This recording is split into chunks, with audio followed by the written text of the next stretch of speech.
Hi ನಮಸ್ಕಾರ. ಇದು ಮಂಗಳವಾರದ continuation mini vlog ಆಗಿರುತ್ತೆ. ಆಮೇಲೆ ಪಾಪುಗೆ ಸ್ವಲ್ಪ ಹೋಮ್ವರ್ಕ್ ಕೊಟ್ಟಿದ್ದರು. ಲಾಸ್ಟ್ ವೀಕೆಲ್ಲ ಹೋಗಿರಲಿಲ್ಲಲ್ಲ, ಸೊ 4 ಹೋಮ್ವರ್ಕ್ ಒಟ್ಟಿಗೆ ಕೊಟ್ಟಿದ್ದರು. ಅದನ್ನೆಲ್ಲ ಕೂತ್ಕೊಂಡು ಮಾಡಿಸ್ತಾ ಇದ್ದೆ. ಫಸ್ಟ್ ಅವ್ನು ಮಾಡಲ್ಲ ಅಂತಿದ್ದ. ಆಮೇಲೆ ಅವನೇ ಫುಲ್ ಇಂಟ್ರೆಸ್ಟಿಂಗಾಗಿ ತುಂಬ ಖುಷಿಯಾಗಿ ಎಂಜಾಯ್ ಮಾಡ್ಕೊಂಡು ಮಾಡ್ದ. ಈ ಥರ ಮಾಡಿದಾಗ ನಮಗೂ ಖುಷಿ ಆಗುತ್ತೆ ಮತ್ತು ನಮಗೂ ಸ್ವಲ್ಪ ಕೆಲಸ ಕಡಿಮೆ ಆಗುತ್ತೆ. ಅವ್ರಿಗೆ ಸ್ವಲ್ಪ ಪೂಸಿ ಹೊಡಿಯೋದು, ಅಲ್ಲಿ ಕರ್ಕೊಂಡು ಹೋಗ್ತೀವಿ ಇಲ್ಲಿ ಕರ್ಕೊಂಡು ಹೋಗ್ತೀವಿ ಆ ಥರ ಎಲ್ಲ ಹೇಳೋದೆಲ್ಲ ಸ್ವಲ್ಪ ಕಡಿಮೆ ಆಗುತ್ತೆ.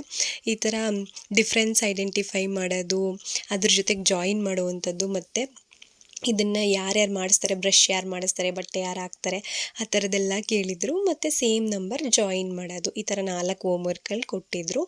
ಆಮೇಲೆ ನಾನು ಕೂಡ ಸ್ವಲ್ಪ ಕಾಫಿ ಮಾಡ್ಕೊಂಡು ಕುಡಿದ್ಬಿಟ್ಟು ಇಡ್ಲಿಗೆ ಅಕ್ಕಿ ನೆನೆ ಹಾಕಿದ್ದೆ ಅಲ್ವಾ, ಸೊ ಅದನ್ನು ರುಬ್ಬೆತ್ತಿಡೋಣ ಅಂತ ಹೇಳಿ ರುಬ್ತಾ ಇದ್ದೀನಿ. ಇವಾಗಂತೂ ಈ ನಡುವೆ ತುಂಬ ಮರ್ತೇ ಹೋಗ್ಬಿಡ್ತೀನಿ, ನೆನೆ ಹಾಕ್ಬಿಟ್ಟಿರ್ತೀನಿ, ಮರ್ತೇ ಹೋಗ್ಬಿಟ್ಟಿರ್ತೀನಿ. ಸೊ ಹಾಗಾಗಿ ಒಂದು 5:45 ಏನೋ ಆಗಿತ್ತು. ಸೊ ಎತ್ತಿಟ್ಬಿಡೋಣ ಅಂತ ಹೇಳಿ ನೀಟಾಗಿ ರುಬ್ಕೊತಿದ್ದೀನಿ. ಇಡ್ಲಿಗಲ್ವ ಬೇಗ ಆಗಿಬಿಡುತ್ತೆ, ತರಿಯಾಗಿ ರುಬ್ಬೋದಲ್ವ. ದೋಸೆಗೆ ಅಂದರೆ ಸ್ವಲ್ಪ ನುಣ್ಣಗೆ ರುಬ್ಬಬೇಕಾಗುತ್ತೆ, ಸ್ವಲ್ಪ ಟೈಮ್ ಹಿಡಿಯುತ್ತೆ. ಸೊ ಇಡ್ಲಿ ಬ್ಯಾಟರೆಲ್ಲ ನೀಟಾಗಿ ಮಿಕ್ಸ್ ಮಾಡಿ ಎತ್ತಿಟ್ಕೊಂಡ್ಬಿಟ್ರೆ ಬೆಳಗ್ಗೆ ಅಷ್ಟರಲ್ಲಿ ಚೆನ್ನಾಗಿ ಹುಳಿ ಬಂದಿರುತ್ತೆ. ನೋಡೋಣ ಇಡ್ಲಿ ಹೇಗಾಗತ್ತೆ ಅಂತ. ಆಮೇಲೆ ಹೂ ಬಿಡಿಸ್ಕೊಂಬಂದಿದ್ದೆ ಅಲ್ವಾ, ಸೊ ಅದನ್ನೆಲ್ಲ ಕಟ್ಟಿ ಎತ್ತಿಡೋಣ ಅಂತ ಹೇಳಿ ಇಡ್ತಾ ಇದ್ದೀನಿ. ಮಧ್ಯೆ ನನ್ನ ಮಗಂದು ತರಲೆ ನೋಡಿ. ಹೆಂಗ್ ಮಲ್ಕೋತಾನಪ್ಪ ಶಿವಾಂಕು? ಹೊಡಿಯುತ್ತೆ ಇನ್ನೂ ಸ್ವಲ್ಪ ಮುಂದಕ್ಕೆ ಹೋಗೋ.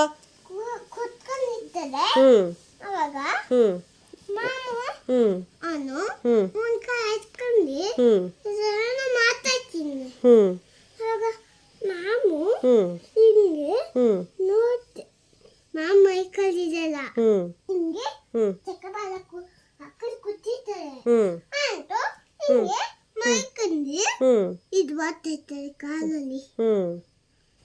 ಆಮೇಲೆ ಶಿವನ ಕೂತದೆ, ಶಿವನಿಗೆ ಮಾಡ್ತದೆ ಅಚ್ಚೆ ಹೋಯ್ತು.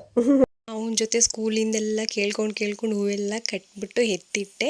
ಆಮೇಲೆ ಸಂಡೇದು ಸ್ವಲ್ಪ ಚಿಕನ್ ಸಾಂಬಾರು ಉಳ್ಕೊಂಡಿತ್ತು. ಸೊ ಪೀಸೆಲ್ಲ ಸ್ವಲ್ಪ ಇತ್ತು ಅಂತ ಹೇಳಿ ಈ ಚಿಕನ್ ಸಾಂಬಾರಿಗೇ ಎಗ್ ಹಾಕಿ ಅದನ್ನು ಕುದಿಸ್ತಾ ಇದ್ದೀನಿ. ಆ್ಯಕ್ಚುಲಿ ಎಗ್ ಸಾಂಬಾರಿಗಿಂತ ಈ ಥರ ಚಿಕನ್ ಸಾಂಬಾರಿಗೆ ಎಗ್ ಈ ಥರ ಹೊಡೆದಾಕಿದ್ರೆ ಇನ್ನೂ ಟೇಸ್ಟ್ ತುಂಬ ಚೆನ್ನಾಗಿರುತ್ತೆ. ಒಂದ್ಸರಿ ಟ್ರೈ ಮಾಡಿ ನೋಡಿ. ಇವತ್ತಿನ ಮಿನಿ ಬ್ಲಾಗ್ ಇಷ್ಟೇ. Thank you for watching. ಮತ್ತೆ ಇನ್ನೊಂದು ಮಿನಿ ಬ್ಲಾಗಲ್ಲಿ ಸಿಗ್ತೀನಿ. Take care, tata, bye. Please follow ಮಾಡಿ.